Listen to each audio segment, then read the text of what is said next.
Class 12th mathematics का exam होने वाला है। तो गाइज़ आज की वीडियो में आपको उस एग्ज़ाम के बारे में सब कुछ बताने वाले हैं। जो सब्जेक्टिव पार्ट होगा वो आज हम डिस्कस करेंगे कि कैसे क्वेश्चंस आपको देखने को मिलेंगे। गाइज़ वीडियो को कंप्लीट ज़रूर देखिए। मैथमेटिक्स का पेपर आपका चुटकियों में सोल्व हो जाएगा अगर आप इस वीडियो को देखते हैं और इन चीज़ों को फॉलो करते हैं जो मैं आपको बताने वाला हूँ। ठीक है। दूसरा गाइज़ यहाँ पर अगर आप मैथमेटिक्स के इंपॉर्टेंट क्वेश्चंस खरीदना चाहते हैं तो यहाँ पर टीचर्स के द्वारा बनाई गई PDF आप लोग खरीद सकते हो। 25 रुपये की ये PDF आपको पड़ेगी। लेकिन अगर आपको मैथ से डर लगता है, अगर आप मैथ में पास होना चाहते हो तो भाई ये आपके बहुत काम आने वाली है। तो गाइज़ यहाँ पर आप देख पा रहे हो व्हाट्सअप नंबर जो है और टेलीग्राम ID जो है डिस्क्रिप्शन में आपको मिल जाएगी, वहाँ पर कॉन्टैक्ट कीजिए और ख़रीद कर पास हो जाइए। चलिए अब बात करते हैं हमारी वीडियो के ऊपर। सो गाइज़ यहाँ पर जो है मेरे पास क्लास 12th का मैथमेटिक्स का फर्स्ट पार्ट है यानी कि सब्जेक्टिव। चलिए इसको आज समझते हैं। सो गाइज़ यहाँ पर आप देखेंगे section A question number first देखो यार। क्वेश्चन नंबर फर्स्ट जो है आप एक बार देखो, इसमें यहाँ पर y दिया गया है, फाइंड dy/dx। अब इस टाइप के जो भी क्वेश्चंस आपको दिखते हैं, ठीक है, वो सब आपको प्रैक्टिस करने हैं। यहाँ पर होता क्या है, जो आपका सैम्पल पेपर बनाता है वही आपके क्वेश्चन पेपर बनाते हैं, ठीक है, बोर्ड वाले ही। तो यहाँ पर एक पेपर को सैम्पल पेपर और एक को क्वेश्चन पेपर के लिए रख देते हैं, ठीक है। यानी कि उनका माइंडसेट एक ही होता है, तो वो एक जैसे क्वेश्चन ही डालते हैं। आपने फिजिक्स में भी देखा होगा। तो यहाँ पर जैसे क्वेश्चंस आपको सैम्पल पेपर में मिलते हैं, बिल्कुल उसी पैटर्न को अगर आप फॉलो करते हैं, उस टाइप के क्वेश्चंस करते हैं, तो वही आपको एग्ज़ाम में देखने को मिलते हैं, ठीक है। समझ गए। क्वेश्चन नंबर सेकंड भी वैसा ही है। अब हम थर्ड की बात करते हैं। थर्ड क्वेश्चन यहाँ पर आप देखिए, solve the equation dy/dx is equal to y cot x given x is equal to π/2 y is equal to 1। अब यहाँ पर थोड़ा सा चेंज हो सकता है कि भाई y is equal to dy/dx y cot x है, उसकी जगह y tan x हो सकता है, ठीक है। लेकिन क्वेश्चन आपको सेम टू सेम देखने को मिलेगा। कहने का मतलब क्या है ओवरऑल, कि आपको ये जो क्वेश्चंस दिखाई दे रहे हैं इस प्रकार के क्वेश्चंस ही जो है प्रैक्टिस करने हैं, ठीक है। सैम्पल पेपर के A to Z क्वेश्चंस अगर आपको आ गए ना गाइस, आपको पास होने से कोई नहीं रोक सकता, ठीक है। क्योंकि जिसने सैम्पल पेपर अच्छे से कर लिया, A to Z क्वेश्चंस जिसको आ गए वो बिल्कुल पास हो जाएगा, ठीक है। क्योंकि उसकी प्रैक्टिस हो गई उस पैटर्न की।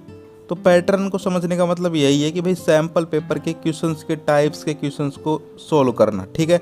और मैथ में देखो रटना तो होता नहीं है, मैथ में तो भाई जितनी प्रैक्टिस करोगे उतना ही आपका स्कोर बढ़ता चला जाएगा, ठीक है। क्वेश्चन नंबर 4 देखो। अब ये जिस टाइप का प्रोबेबिलिटी का क्वेश्चन है, इस टाइप के जितने भी आपकी बुक में क्वेश्चन है उन सारों को प्रैक्टिस कर डालो, ठीक है।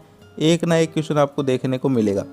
क्वेश्चन नंबर 5 में गाइस देखिए क्या है, find the projection of vectors A and B, ठीक है, A on the vector B।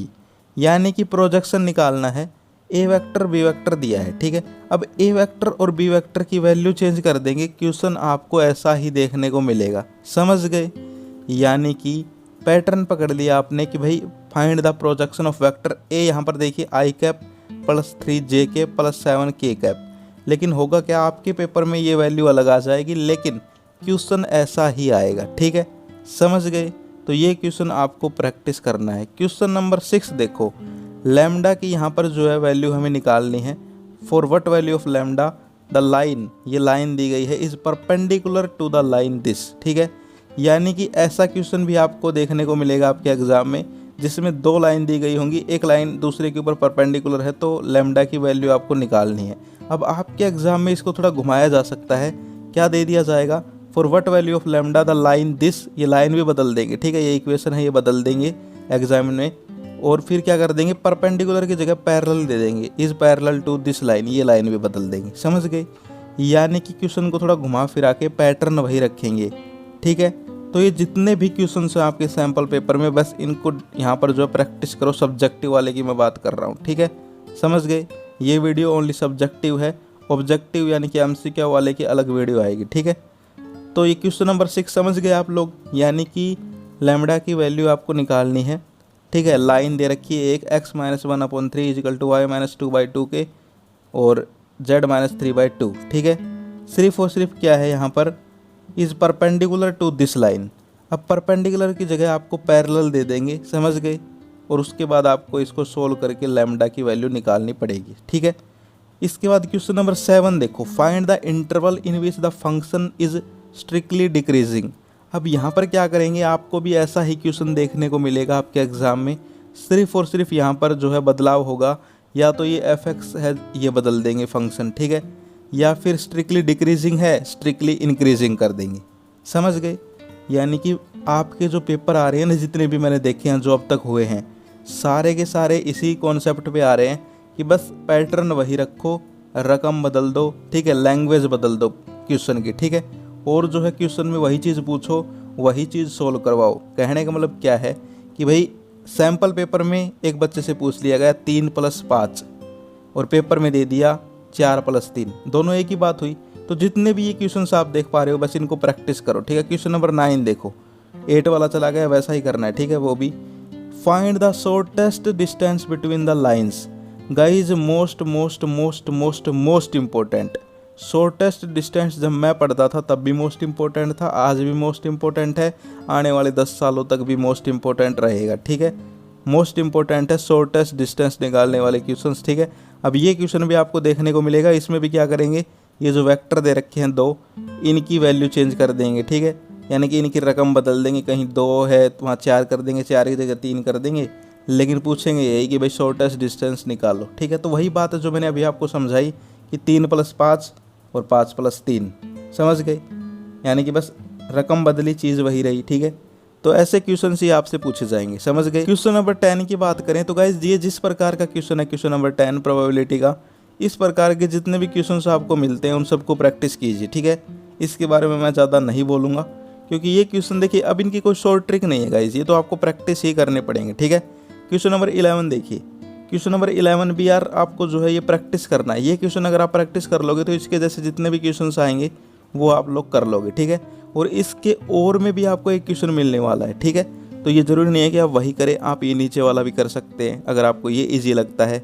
Solve the equation by matrix method, ये भी ईजी है, ठीक है, ये भी आप कर सकते हो, लेकिन प्रैक्टिस करो। अब ये इक्वेशन दे रखी है 3, अब आपको बिल्कुल सेम टू सेम क्वेश्चन मिलेंगे, ठीक है, लेकिन इक्वेशन बदल देंगे। 3x - 2y है, वहाँ 5x - 2 कर देंगे, ठीक है। क्वेश्चन नंबर 12 देख लो, इसमें मैक्सिमाइज मिनिमाइज वाला है, ठीक है। अब यहाँ पर भी क्या करेंगे, ये जो वैल्यूज़ दे रखी हैं z = 7x + 6y, यहाँ पर दे देंगे z = 3x + 4y, यानी कि बस रकम बदली, क्वेश्चन वही का वही रखा, पैटर्न वही का वही रखा, ठीक है।